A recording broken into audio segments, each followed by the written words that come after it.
Setting the cutting height. Setting your intended height of cut is a fairly important aspect to cylinder mowing.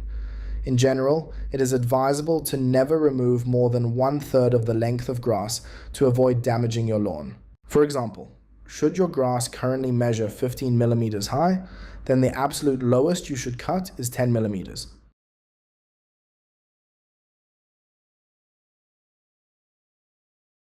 Step 1. Place the mower on a flat surface. Step 2. Making use of the setting gauge that was supplied with your mower, adjust the screw inwards or outwards until your desired height of cut is equal to the space between the bar and the bottom of the screw head. Step 3. Hang the screw head of the setting gauge onto the bottom blade of the machine with the long side of the gauge facing towards the rear rollers. Should you not be able to get screw head over the bottom blade, then you will need to raise the front roller out of the way prior to fitting the setting gauge. Step 4. To adjust the height of the front roller, rotate the hand nut.